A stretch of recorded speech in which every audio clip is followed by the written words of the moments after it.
बच्चों, आपने डोडो की कहानी सुनी है? अगर नहीं सुनी तो सुनिए। ये कहानी नहीं, ये सच्चाई है और बड़ी ही आश्चर्यजनक और सच्ची घटना है। डोडो एक पक्षी है जो कि बहुत बड़ी बर्ड है। पक्षी, बर्ड।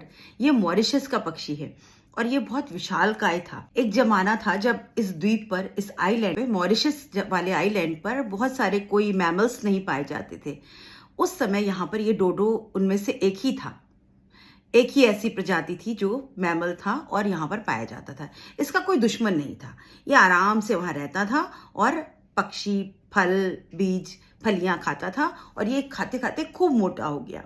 इसका कोई दुश्मन भी नहीं था। ये आराम से खाता था और ये रहता था और इसीलिए वो उड़ना भूल गया, क्योंकि इसको उड़ने की जरूरत ही नहीं पड़ती थी। पक्षी कब उड़ते हैं? जब कोई उनके पीछे पड़ता है तो वो उड़ के भाग जाते हैं, अपनी जान बचा लेते हैं।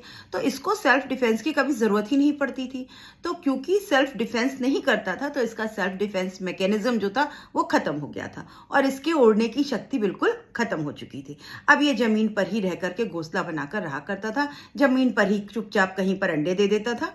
और बाद में क्या हुआ, जब भारत और श्रीलंका से जो हमारे मसालों का कारोबार होता था तो शिप जाने लगे।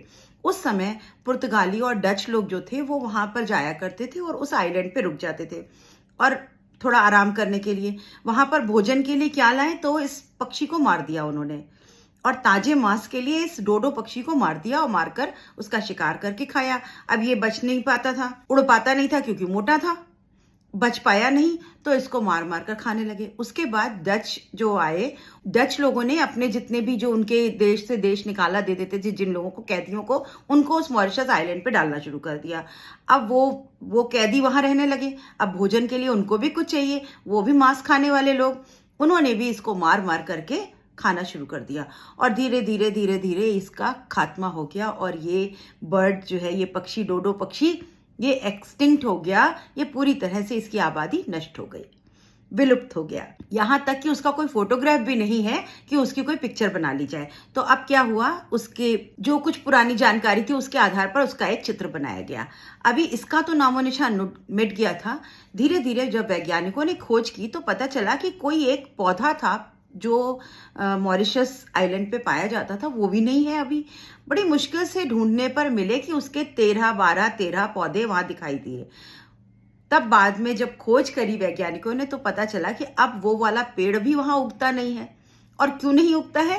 क्योंकि उस पेड़ के जो बीज होते, जिस बीज से वो पेड़ उगता था, वो बीज ये डोडो पक्षी खाया करता था और खाने से, और खा करके जब ये पॉटी करता था, उस पॉटी में वो बीज निकल जाते थे और उस बीज के ऊपर एक शेल होता था, वो इसके पेट में डाइजेस्ट हो जाता था और वो बिना शेल का बीज बाहर निकल जाता था और मिट्टी में इधर उधर पड़ा होता था, जिससे कि उसमें अंकुर आ जाते थे और ये पेड़ उग जाता था। अब डोडो पक्षी खत्म तो ये बीज खाना बंद हो गया। बीज जो थे वो शेल में रहने लगे तो उनमें से पौधा निकलना मुश्किल। तो धीरे धीरे धीरे धीरे डोडो पक्षी विलुप्त हो गया और साथ साथ ये पेड़ भी विलुप्त होने लगे। जब वैज्ञानिकों ने पता किया तो पता चला 12-13 पीस बचे हैं, पौधे मिल रहे हैं कहीं। तो उन्होंने इसके शेल को, एक और पक्षी, टर्की मुर्गा होता है, वो थोड़ा बड़ा साइज का होता है, उसको वहां पर रखा और उसको वो बीज खिलाना शुरू किया। अब टर्की मुर्गा भी बीज खाने लगा और उसके बीज का जो शेल था वो उसके पेट में डाइजेस्ट होने लगा और वो साबुत जो बीज था बिना शेल का, वो जब उसकी पॉटी से बाहर निकलता था और वो बीज जो है वो जमीन में जाने लगा और पौधे उगने लग गए। तो इस तरह से किसी तरह उस पौधे को बचाया गया और धीरे धीरे इसकी नई फसल जो है वो उन्होंने शुरू कर दी। लेकिन डोडो पक्षी को हम नहीं बचा पाए और वो पहले ही विलुप्त हो चुका था और इसीलिए इस पेड़ को डोडो ट्री कहा जाता है, क्योंकि ये डोडो पक्षी के खाने की वजह से ये पौधे में बीज में अंकुर आता था और ये पौधा जन्म लेता था। तो इस पेड़ का नाम था डोडो ट्री। तो बच्चों, प्रकृति में कुछ भी अकेले नहीं होता। हमारा एक सिस्टम है, इकोसिस्टम है, हमारा एक नेचर का सिस्टम है। सभी एक दूसरे से संबंधित हैं। अगर एक चीज खत्म होगी तो उसके साथ साथ दूसरे का विनाश तय है। दूसरे का अगर विनाश होगा तो तीसरे का अस्तित्व जो है वो खतरे में आ जाता है। तो इसीलिए हमें सबको साथ लेकर चलना पड़ता है। इसीलिए मनुष्य और प्रकृति को साथ लेके चलना पड़ता है, तभी हम सरवाइव कर पाते हैं। अगर हम केवल अपना बचाव करेंगे और लोगों को मरने देंगे या खत्म होने देंगे तो एक समय ऐसा आएगा जब हम भी समाप्त हो जाएंगे।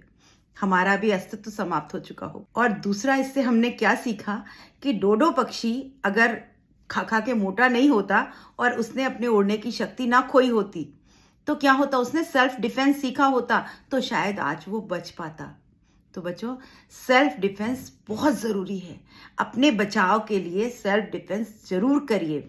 अगर हम सेल्फ डिफेंस छोड़ देते हैं, बहुत शांत साधु बन जाते हैं कि नहीं नहीं हम तो हाथ उठाएंगे नहीं किसी पर, हम तो किसी से कुछ कहेंगे नहीं, मैं तो बिल्कुल सीधा इंसान हूँ, ऐसे इंसानों का अस्तित्व विलुप्त हो जाता है, समाप्त हो जाता है। तो self defence is must. I hope आपको कहानी अच्छी लगी होगी। अगर अच्छी लगी है तो लाइक शेयर सब्सक्राइब करिए और कमेंट लिखिए।